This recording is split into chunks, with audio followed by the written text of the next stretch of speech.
গল্প শুরু হয় গ্রামের এক গরিব মা রুহানার সঙ্গে। তার ছোট ছেলে আরিফ মাত্র ৮ বছরের।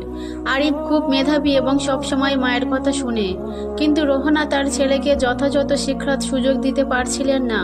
তারা প্রতিদিন অর্ধেক পেট খেয়ে দিন কাটাতো। একদিন আরিফ তার মাকে বলল, আম্মু, আমি বড় হয়ে ডাক্তার হতে চাই, তোমাকে আর কষ্ট করতে হবে না। মায়ের চোখের জল এসে গেল। তিনি মৃদু হেসে বললেন, ইনশাআল্লাহ। কিন্তু জীবন তাদের জন্য আরও কঠিন হয়ে গেল। আরিফ হঠাৎ গুরুতর অসুস্থ হয়ে পড়ল। স্থানীয় ডাক্তার দেখালেন। তার চিকিৎসার জন্য শহরে নিয়ে যেতে হবে, কিন্তু এটি খুব ব্যয়বহুল্য হবে। রুহানা নিজের স্বর্ণের ছোট কানের দুল বিক্রি করলেন, কিন্তু তাতেও পুরো খরচ জোগাড় হলো না। আরিফের অবস্থা দিন দিন খারাপ হচ্ছিল। রুহানা গভীর রাতে সিজদায় পড়ে আল্লাহর কাছে প্রার্থনা করলেন, হে আল্লাহ, তুমি তো আমার ছেলের স্বপ্ন জানো, তাকে সুস্থ করে দাও। আমি তোমার কাছে কিছুই চাই না, শুধু তাকে বাঁচাও। একদিন রুহানা তার ছেলেকে নিয়ে হাসপাতালে পথে যাচ্ছিলেন।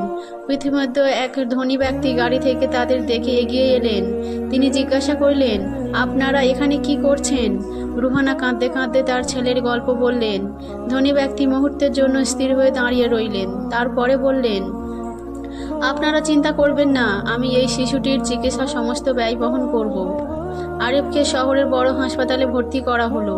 ধীরে ধীরে তার চিকিৎসা শুরু হলো। চিকিৎসক জানালেন, সময় মতো চিকিৎসা না হলে আরিফ বাঁচত না। চিকিৎসক শেষ হওয়ার পরে ধনী ব্যক্তি রহমান এর সঙ্গে দেখা করলেন। তিনি বললেন, আপনার ছেলের মুখে কিছু দেখেছি যা আমার ছোট ছেলের মতো। আমার ছেলে কয়েক বছর আগে এই একই রোগে মারা গিয়েছিল। আপনার ছেলের হাসিতে আমি আমার ছেলেকে ফিরে পেয়েছি। এই কথা শুনে রুহানা আরিফকে বুকে জড়িয়ে ধরে